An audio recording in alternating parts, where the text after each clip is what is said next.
I was lost and afraid till you found me. You lifted me up and gave me strength. Anywhere that I go, you go with me. Oh, Lord, you give me the courage to live each day.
I've seen where love goes. I've seen what love does. It changes everything. It's this love, this.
This love won't ever change. Oh, it changes everything. What's up, everybody? My name is Caroline, and this is Rewind.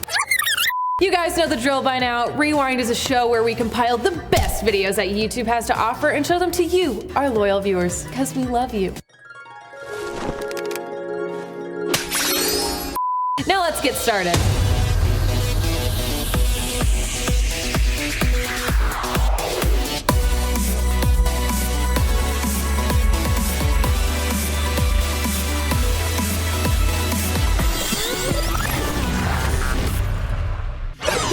Do you guys like scary movies? I absolutely hate them, but for some reason, I love watching people getting pranked on the internet. And that brings me to the title of today's game. Are you scared yet?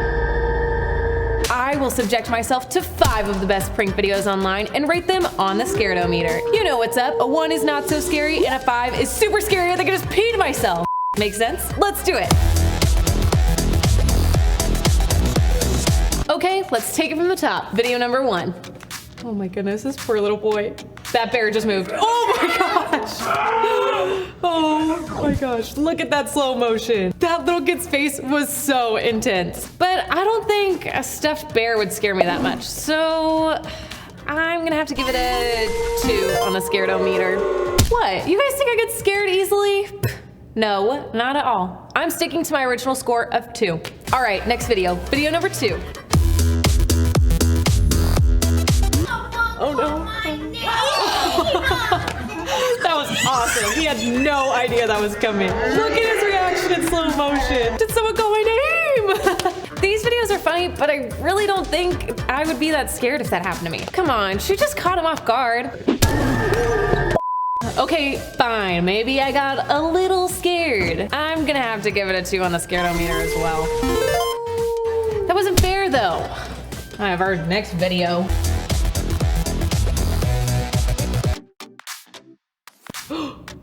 Oh no. Oh my gosh. No way. He's climbing on top of the books. Oh my gosh. He just climbed on top of that thing. He went into the freezer. That's how freaked out he was. Oh no. Oh no. No.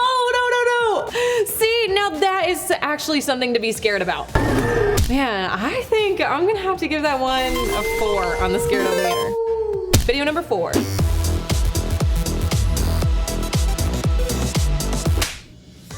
Oh no. Oh my goodness, poor little boy. He just went straight to the ground. Okay, so let me get this straight. A grandpa hid in his house with a fake sword with the lights off to scare his grandson? Yeah, that's pretty awesome. I'm gonna have to give that one a 3. I better be nice to my grandpa. All right, next video. Video number 5. Where's everyone watching? What is going on? Oh my gosh! I had no idea. I was not paying attention to that bush at all. Oh, these people have no idea what's about to happen. That would have been me for sure. That was by far the scariest thing I've seen all day. I'm gonna have to give that a 5 on the Scaredometer. See, I do think things are scary. See, I'm not the only one who... Haha, so funny. You guys got me. Okay, so maybe getting scared isn't the most fun thing in the world, but it's always fun to watch other people get scared. It's easy to laugh at them because it isn't scary for us, but we get scared all the time in life, and not just when a scary movie is on TV. Life is full of things that we're unsure about, and those things can cause us to be afraid. But the Bible is full of stories that teach us how to respond when we're scared. Today, we're learning about when Moses led the Israelites out of slavery. The Israelites, God's chosen people, were enslaved by Pharaoh, the leader of Egypt. After God demonstrated his incredible power with 10 plagues, Pharaoh finally decided to let the Israelites leave Egypt. But before long, Pharaoh changed his mind. He gathered all of his horses and chariots and soldiers, and he chased after the Israelites. Around that time, Moses and everyone else arrived at the Red Sea. In the distance, they could see Pharaoh's army growing closer. They were trapped. The Israelites must have been terrified, but God was with them. He told Moses to raise his staff, and when he did that, God sent a strong wind that parted the water of the Red Sea, creating a path for the Israelites to cross. Once they made it to the other side, Moses once again raised his staff over his head, and the waters of the Red Sea came crashing down on the Egyptian army. I don't know about you guys, but I would have been terrified if I saw the Egyptians coming. I probably would have been even more scared crossing the Red Sea with huge waves of water ready to crash down at any moment. But when it came down to it, the Israelites had faith in God in that moment. They were brave when it mattered most. Sometimes this kind of bravery can seem impossible to have ourselves. I get scared all the time over things that are so much smaller than what the Israelites encountered. It can be easy to see the Israelites as some people in a story who were totally different than us. But even if they lived in a very different time and place than us, we share one very important thing in common. We worship the same God. He cares for us just as much as he cared about the Israelites, and he takes our fears just as seriously. When we get scared, it's important to remind ourselves that God loves us. On top of all the times that God has provided for us in our lives, we also have a whole Bible full of stories of times when God helped his people in moments of need. God wasn't surprised when the Pharaoh changed his mind and sent his army after the Israelites. This is God we're talking about. He had a whole plan right from the very beginning, including having the Israelites cross the Red Sea. But Moses and the Israelites didn't know God's plan. Moses had to go to God in prayer when he was scared, and the Israelites had to trust God as his plan was revealed to them. The next time you feel scared about anything, and I mean anything, remember that you can go to God with your fears. It's okay to be afraid. No fear is too small for God, but it's important that we share our fears with God in prayer. This will help us to trust in God more, and the more we trust in him, less afraid we'll be as we go through life. All right, guys, we're just about done here. We'll catch you back here next week for another episode of Rewind.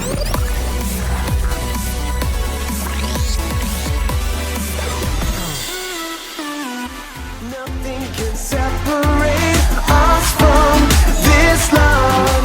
This love is Moses and the Red Sea. This is Moses, who was an Israelite born in Egypt in a time when Israelite boys were not supposed to live. Wait, huh? Moses, however, grew up in the palace of the Pharaoh, the very man who was enslaving the Israelite people. When Moses grew up, he made a big mistake Uh-oh. and fled Egypt Wow! to live with the Midianites. But God called Moses back to Egypt to deliver his people with the help of his brother Aaron. Phew. The Pharaoh did not want to let God's people go, and God showed his power throughout all Egypt by sending plagues. Even with all the suffering, Pharaoh's heart stayed hard, and he would not let the people go.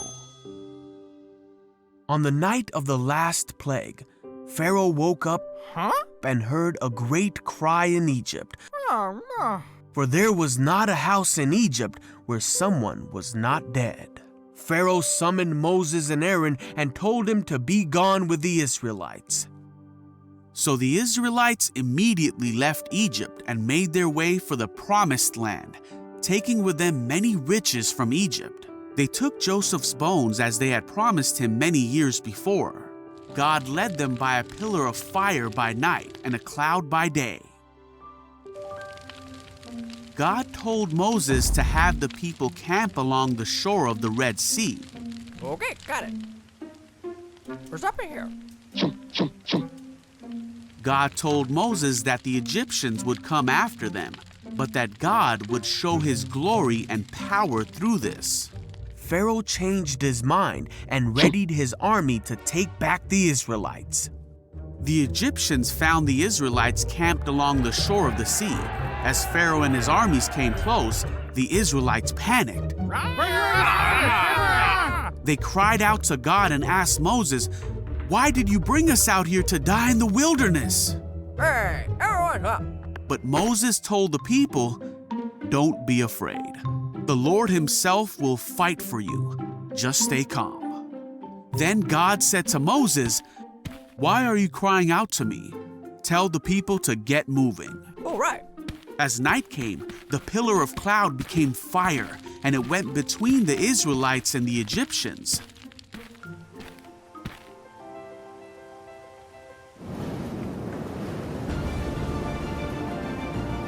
Then Moses raised his hand over the sea, and God opened a path through the water with a strong wind. Wow. The wind blew all that night, turning the seabed into dry land. Come on, are you? So the people of Israel walked through the middle of the sea on dry ground, with walls of water on each side.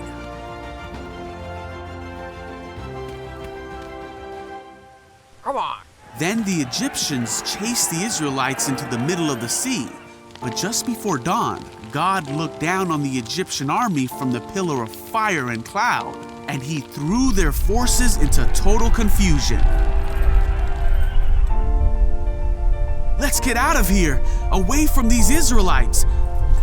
The Egyptians shouted, "The Lord is fighting for them against Egypt." When all the Israelites had reached the other side, God said to Moses, "Raise your hand over the sea again." Ooh, got it. Moses raised his hand over the sea, and the water rushed back into its usual place. The Egyptians tried to escape, but God swept them into the sea. That is how God rescued Israel from the hand of the Egyptians that day. When the people of Israel saw the mighty power that God had shown against the Egyptians, they were amazed. They put their faith in God and in his servant Moses. Full of grace, chases us from miles away. Nothing can separate